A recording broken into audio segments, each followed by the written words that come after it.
All right. Hey, everybody. Welcome to StrengthCoach.com. This is our bi-monthly Q&A with Coach Boyle. But today we have a special guest. We have Anna Hartman on. So we had a thread on the forum about neck training. And Anna jumped in, and then she posted a PDF of some of the programs she was doing, and Coach Boyle got all excited about getting her back up to Woburn to do an in-service. So I figured, let me try and see if she has any time to come on. So Anna, thanks for doing this. Yeah, thanks for having me.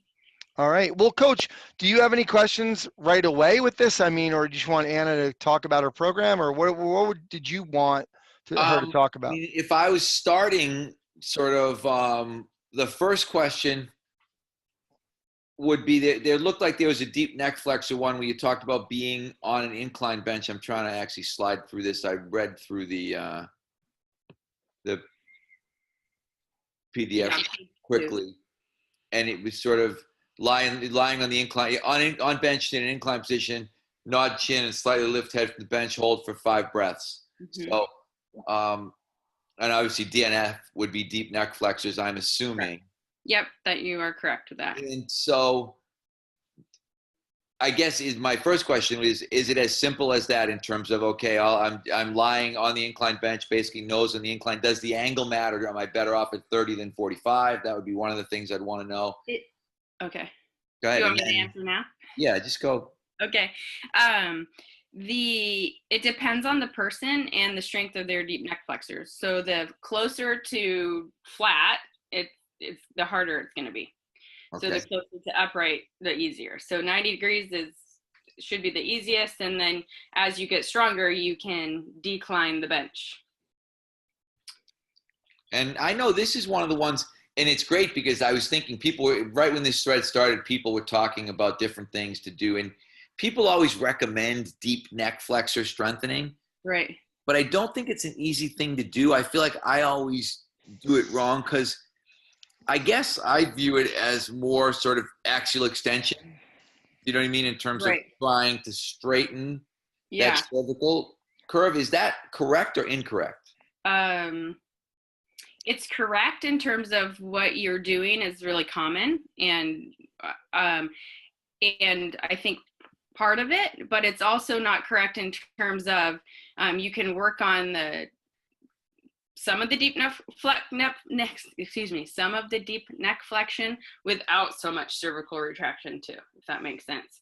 If we're talking about just flexing at the suboccipitals or the upper cervical spine. So, yeah, I feel like for me, I always feel it as if it's more of a trap exercise, or that there's something in the back that's pulling me back. Right. Versus something pulling me forward. Does that make sense? Yeah. And so usually how I have people do it is like have them put make a basket with their hands sort of loosely and place it right on the occiput. And then just bring the elbows forward so it makes a cradle for your head instead of pulling your head forward. Does that make sense?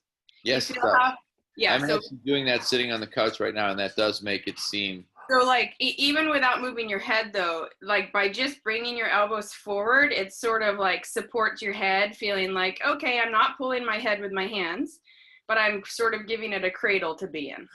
Right. Right. So then.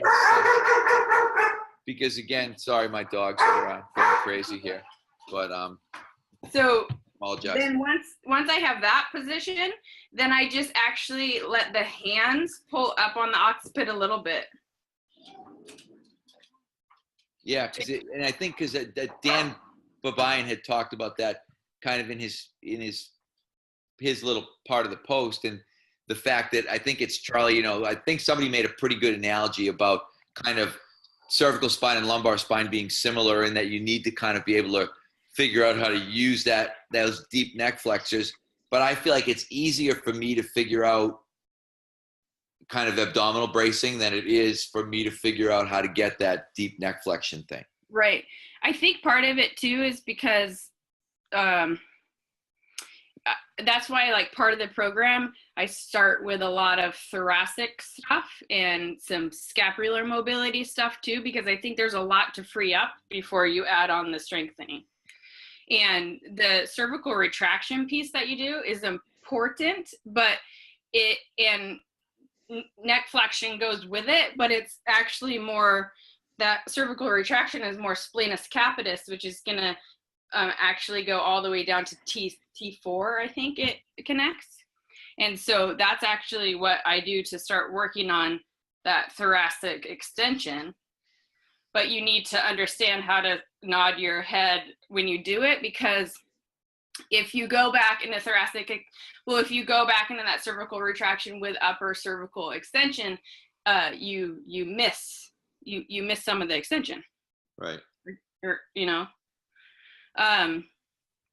but in terms of the deep neck flexion on the bench, it's sort of like, I'm always trying to meet people where they're at. So if you have a really forward head, you're not going to be all the way back here to do your deep neck flexion. And so that's why when I start this way and just do a little traction, and that sort of is assisting me in understanding what the motion is, and then I'm just holding it there.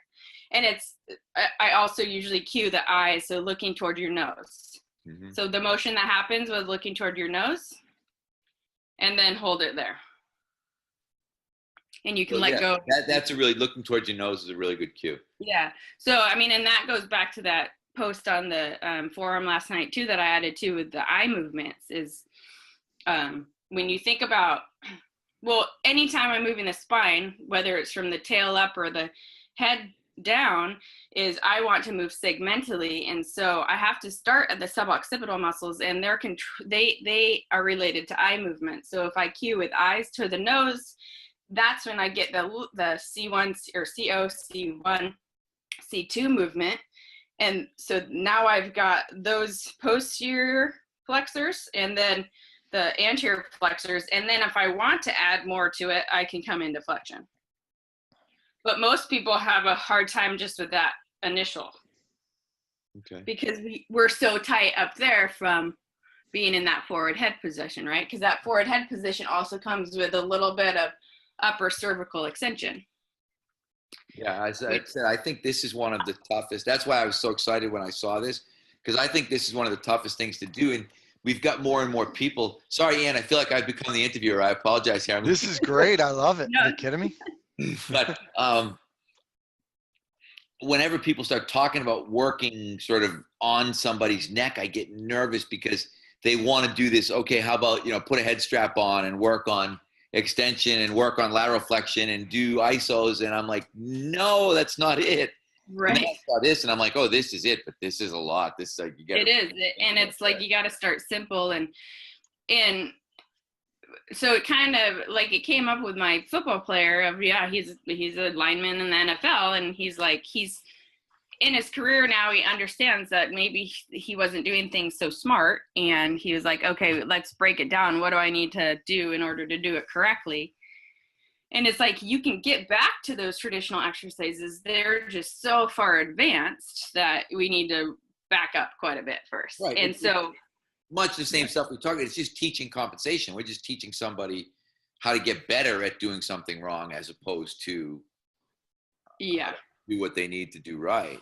Yeah. And then I think the other thing that's often missed in the big part of the program and is actually where I start as I'm starting this little stuff, because of course too, when we start this little stuff, even though it's really powerful, they don't feel it. It doesn't feel powerful. So they want something that feels more like they're doing something.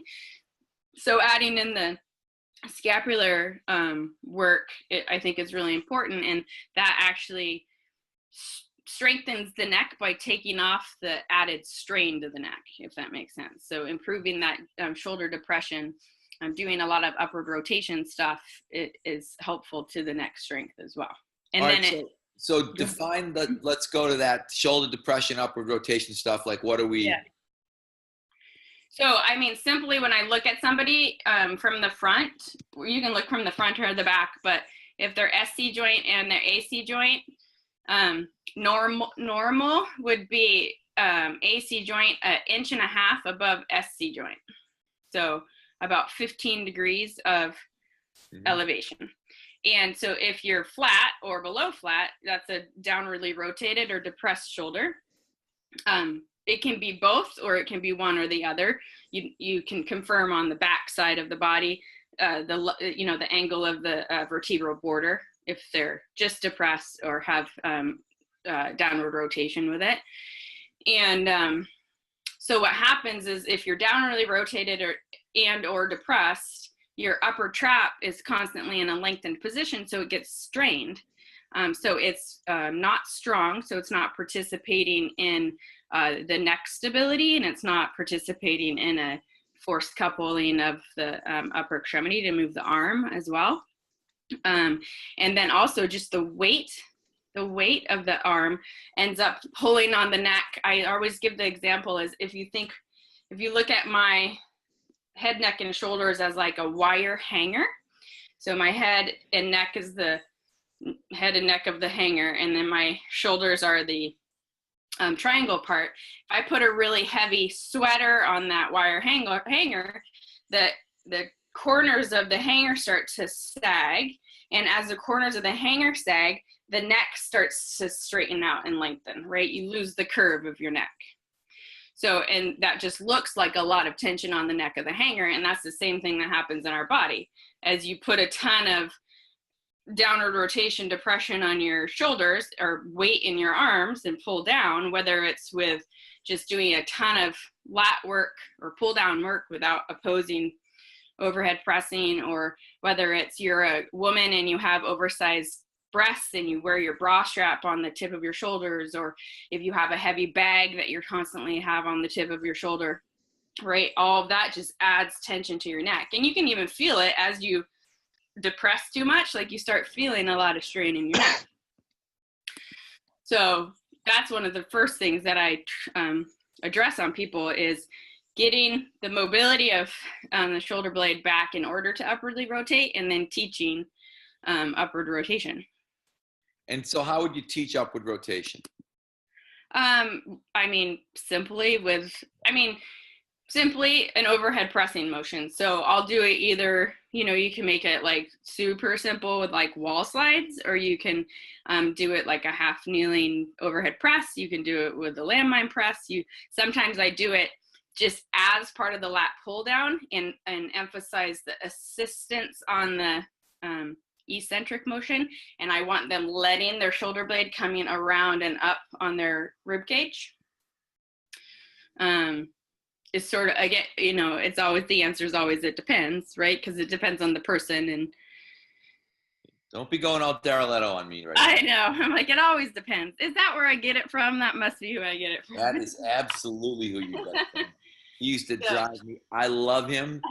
He's the best, but it would drive me completely out of my mind. Yeah. Every answer would be, I'm like, it can't depend. We can't write a program with it depends. You can't just write it depends in every column. Yeah. No, there has to be a column. Like, we got to be able to do this. Yeah. And say, this is what we're going to do. Like, and that's what, it's funny, and I'm digressing, but when we first started really developing the programs at AP, it was he and Craig and I, the year I worked there, and we'd sit there, and I'm like, no, it depends is not an acceptable answer. It's not okay. This is phase one, or this is level one, or this is the first thing we're going to do.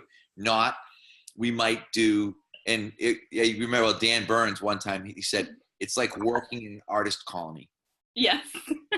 He said, That's a really good I got a watercolor guy over here, and I got a guy that does, pen and ink over here, and I got a guy that does charcoal over here, and he goes, they're all unbelievable at it.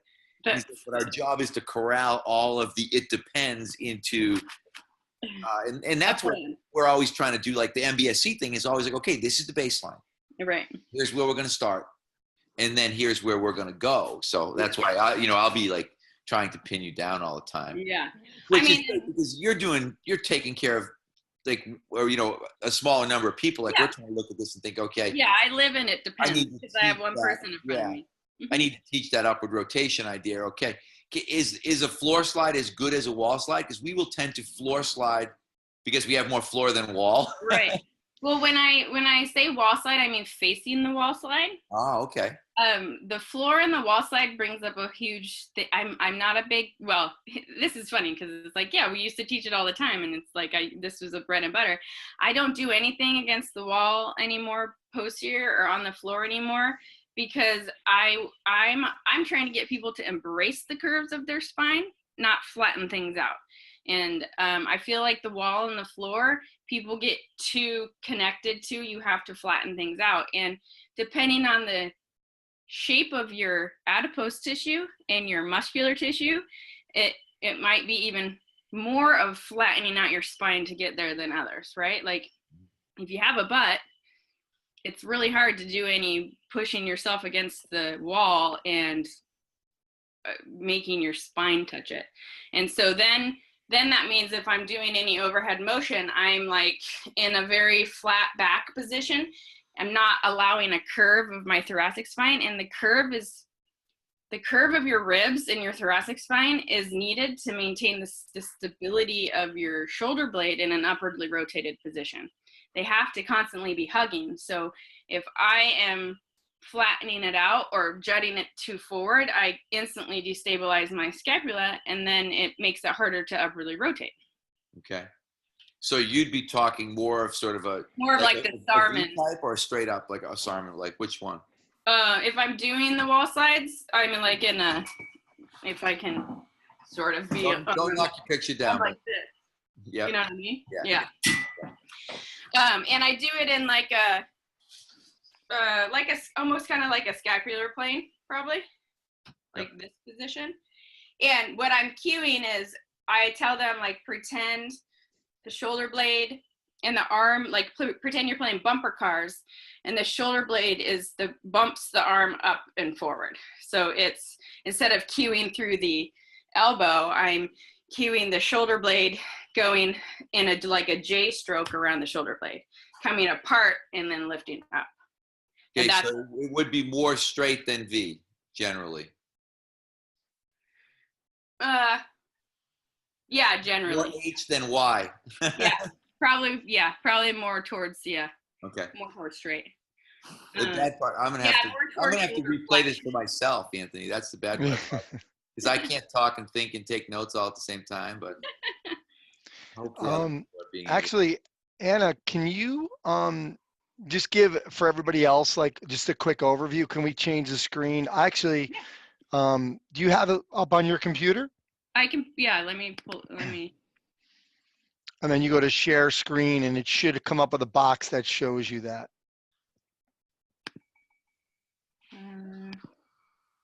Does that work? Yeah, there you go. Yep. Cool. Yeah. So do you want me to just like? Yeah, just do a quick overview, 5-minute overview for everybody. You don't have to explain absolutely everything, but it'd be nice just to kind of give us a nice little. Yeah. So the thought process was for my athlete when he asked me to do to write him a program was, of course, I can't just give him like 4 exercises because he's been doing it so wrong for so long. I wanted to give like an actual like solid program for him. So I kind of broke it down into a few different categories. I have the preparation category, and this is stuff that he was actually already doing for other reasons too, but this is basically working on the rib mobility, freeing up the lats and the downward rotators because we're going to start moving into upward rotation of the shoulder blade. Working on the pelvic floor, because if my tail is tucked under, my head's going to be forward too, because the tail and the head are going to mirror each other. Tapping that's literally like upper extremity tapping. So sensory, just giving more sensory feedback to especially the clavicle and the spine of the scapula to facilitate the elevation and upward rotation. Range of motion with a towel. So for upper cervical range of motion, because we live in a society where everybody's like got the, as Elizabeth Larkham says, like a laptop neck, and the phone head position, is that upper cervical extension tends to be sort of stuck in there. I'll give them like a towel roll to place like under their neck here, so it supports the mid and lower cervical spine, and then they just can roll around it, and that really gets the upper cervical spine. And it's good for people before they understand where the axis of the upper cervical spine is, because if you haven't been using it for very long, you don't have very good proprioception in the area. So it's like, now I can just use my eyes to fully go through that circle without support, but in the beginning, support is really nice. Breathing, so continuing to improve the thoracic curve and rib mobility. The chest lift with the ball. What am I? Oh, that is. Sorry, can I stop for a sec? So breathing, yeah. Lying on a wedge or 30-degree incline. Yeah. So what's on? Is it the head? Do we want the head to be? No, the entire thorax, the entire chest, head, neck, okay. Shoulders. So it'd have to be like a big Thera wedge. It would probably have to be a couple feet long. Yeah, like a Thera wedge. I use one from the Pilates company, and it's literally their osteoporosis wedge. But that's which is why it's 30 degrees. But yeah, any sort of wedge like that works. So, and then the chest lift with the ball. So the ball is placed under the thoracolumbar junction, and then we have that basket again for our head, and our head is literally like a dead weight in our arms. And so to practice how to use our abdominals to lift our chest, and let our head and arms come with it. And so to start training how to segmentally flex without dysfunctioning and you know how people normally, if you were laying in the ground and you just went to sit up, immediately everybody juts their head out. And so it's to teach how to segmentally roll up. It's basically a Pilates prep exercise. That again is restoring the curve of their thoracic spine, since I'm going to be doing upward rotation work with them. It also, restoring that curve helps to restore the lumbar curve and the sacral and the tailbone position. Like it just, like basically, right, like if we have a forward head position that everybody's in and we're trying to get out of it, I'm trying to restore everybody's curve in their spine. And so any way I work at it is fine. Then from there, I'm going to more scapular movement. So, you know, it's like a constant pendulum in the industry of like, people were compensating for, you know, for whatever reason with shoulder elevation, and probably they were using their levator scapula to do that, which is a downward rotator, and the upper trap got blamed, and then the general cue became bring your shoulders down and back, and then that became that is shoulder stability. And so now everybody, instead of moving their scapula, I say everybody loosely, like there's a lot of people that still think scapular stability, like core stability, is not moving something at all. And they pin their shoulder blades down, and then they try to move their arms, and then they wonder why their shoulder joint becomes hypermobile and painful. Right. And so this next part is getting the shoulder blade to start moving freely on the rib cage, now that we got the rib cage to have a curve again. So scapular circles is just what it sounds like, is like doing scapular circles. Sometimes I'll have them put Franklin balls underneath their armpits to do it. And that just helps. It helps you feel the curve of the rib cage and makes it easier to roll your scapula around. So whenever I'm adding balls as props, it's usually just to enhance the movement experience, so the client feels it more, so they can replicate it without the prop. Arm arcs, that's Pilates term, is basically lying on the lying on like a foam roll down your spine, so your shoulder blades are free to move through protraction and retraction. And again, like we talked about the wall slides, the bumper car scenario of the shoulder blade is the thing that initiates the movement. And yeah, because so that's lengthwise on the roller. The roller is lengthwise behind you. Yeah. So you're like lying down on it. Wall slides, that's what we talked about. I use a towel just so it's easier to slide up the wall. Kettlebell rolls, so that's when you're starting on your back with one arm and then you initiate a rolling in your spine. And so in this aspect, we're moving the thorax beneath the scapula, whereas the other ones we're moving the scapula on the thorax. This is the reverse now. Now sorry, and I'm going to keep pestering. On the kettlebell roll, is it like the get up? Are we trying to dig with the opposite elbow to help us, or are we not trying to not do that? Not that much tension through things. It's more of let your body move beneath your shoulder blade, and then the momentum from your body moving is going to throw your arm back in hyperabduction, and so it requires you to stabilize the glenohumeral joint at the same time while things are moving beneath your shoulder blade. Okay. Cross leg. Oh, I'm like, what is that? That's one of the Philip Beach erector sizes. So you're starting the cross leg position and you rotate. So if my left leg is in front in my cross leg position, I rotate to the right and then lean forward. So my nipple line comes to the level of my thumbs. And then at that moment, you'll probably feel that you sort of feel this feeling of lifting. So it's a thoracic flexion with closed chain scapular upward rotation. It's a really good one to target your serratus anterior and obliques in connection with that closed chain upward rotation.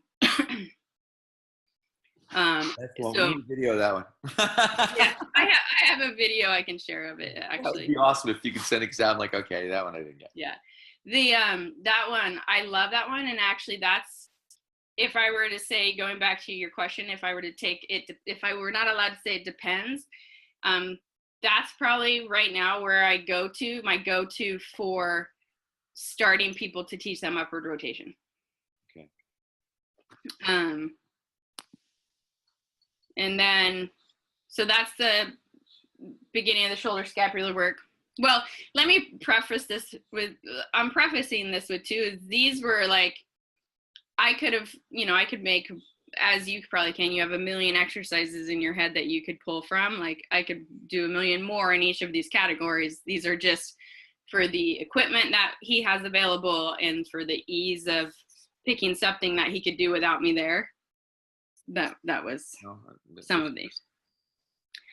So the next one is more connected to the deep stabilizers. So I do a lot of eye movements with cervical rotation to start to link the eye movements and the suboccipitals, because that area is such an important deep proprioceptive thing. If we don't have that connection, then I don't believe then the rest of the neck exercises will go so well, because you're lacking where the primary proprioception is coming from. Does that make sense?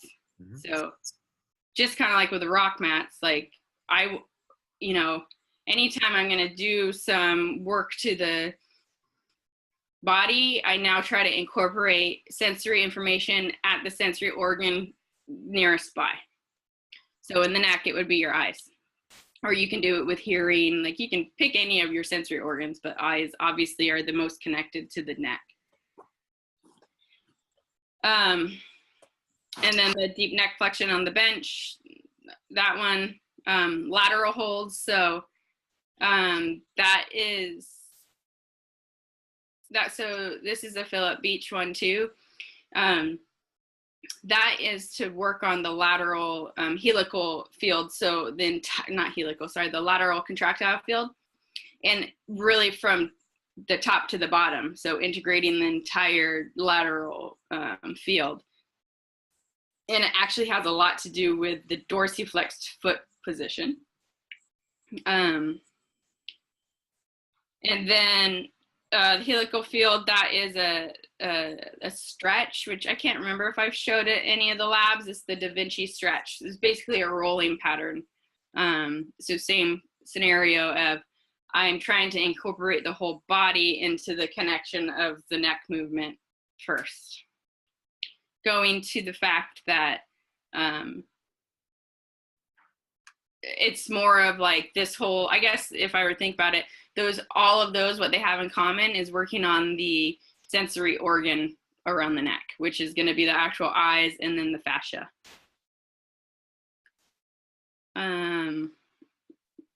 And then the next ones, the Pilates spring walks, those would be most similar to in the weight room, like back in the day at AP. I think these are most similar to, Darcy used to have some of the guys do like Rambo walks, you know, with the TheraBand on their head, and then they walk out from where the TheraBand is attached, and we do it, you know, we walk out forward and we walk out backward, then we walk out to the right, we walk out to the left.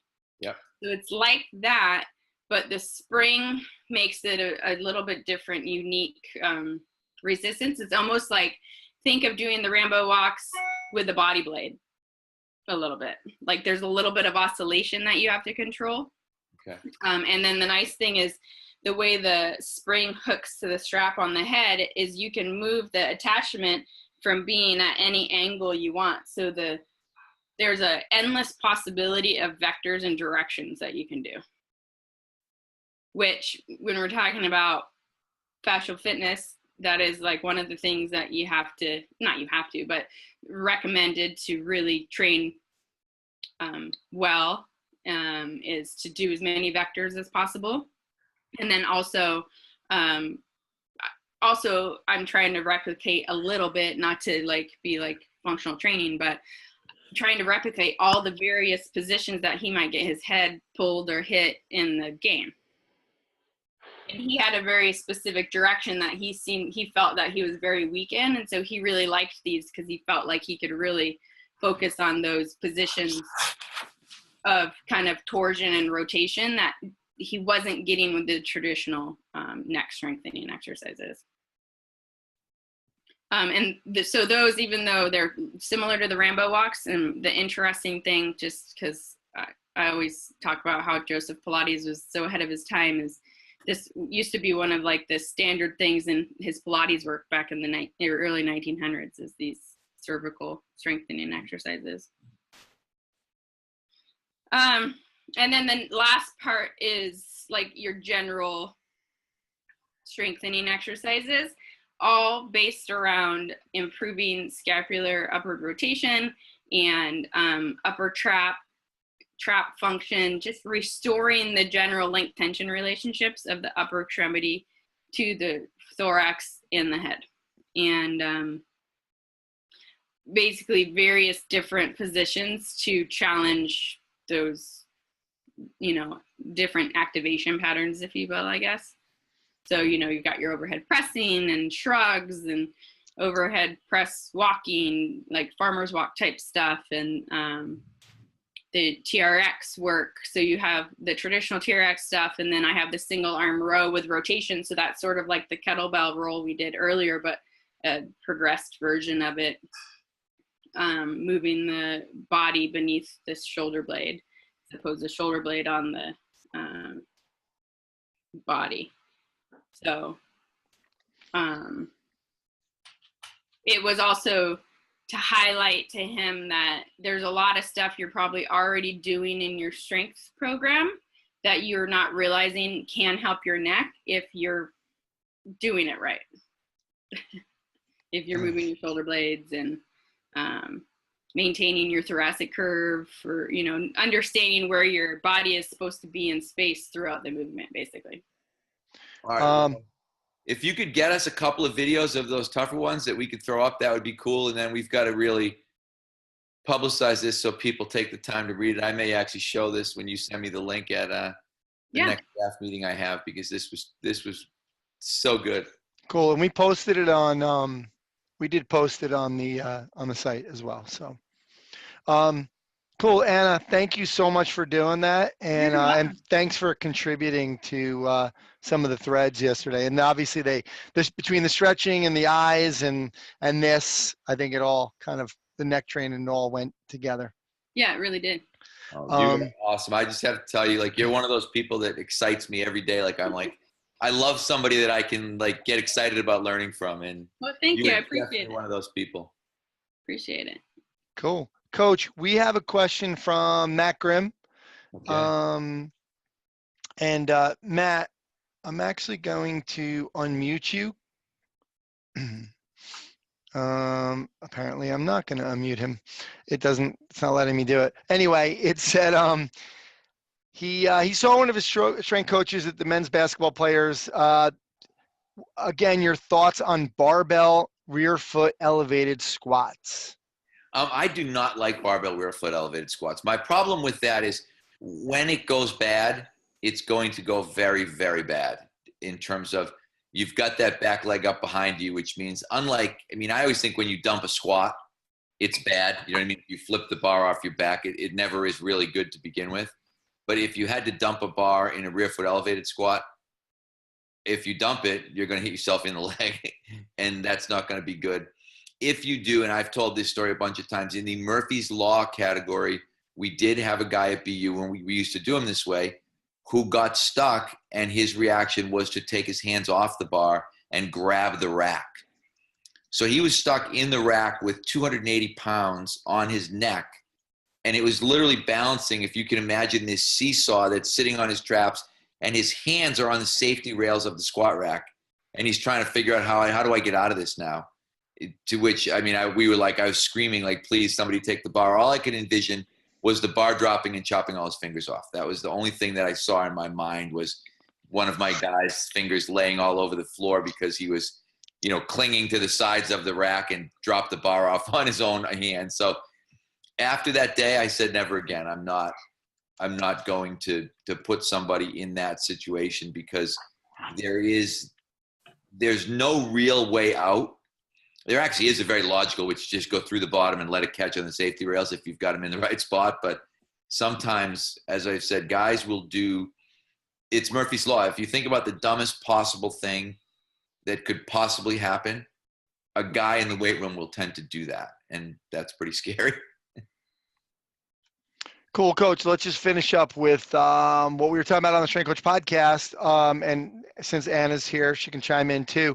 Just that question that I had about not getting people into the parasympathetic state before a workout. Can you give us your thoughts on that? Yeah, and this, it's funny because this was all triggered by Anna's last little visit and the whole Philip Beach thing and the rest postures and all that stuff. And then we talked about one of the things that she had said was that she would kind of do away with the pre-workout stuff. Like she'd just, okay, let's just get into it, as opposed to doing all these things, which obviously, Mark Verstegen probably flinched somewhere in Arizona. But what we did is we just, I always go back to Mark's core performance thing. Something is better than nothing.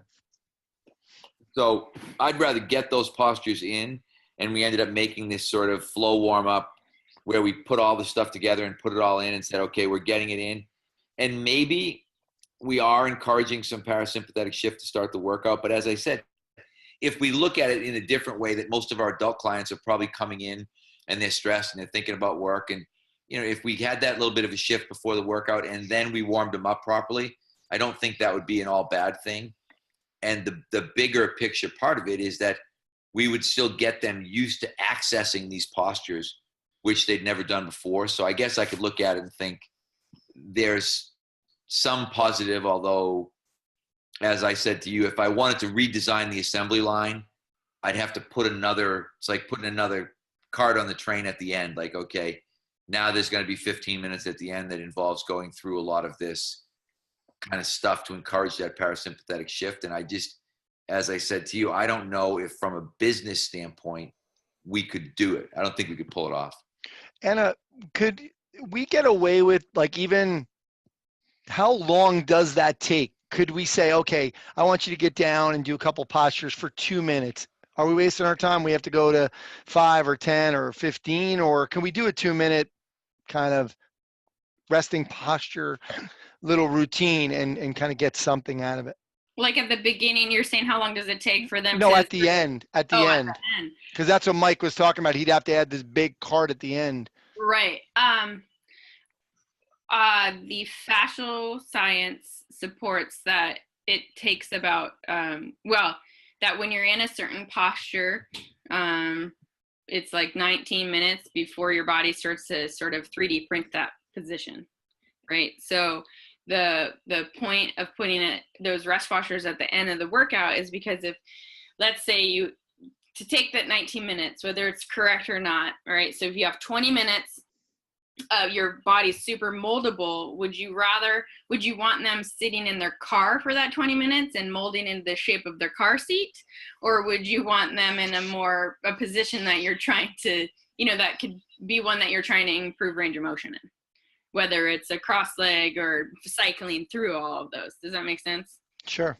Yeah. So it's more of a, no matter if you're warmed up or cold or whatever, whenever you're in a posture for that long, your body is going to start sort of adapting to it.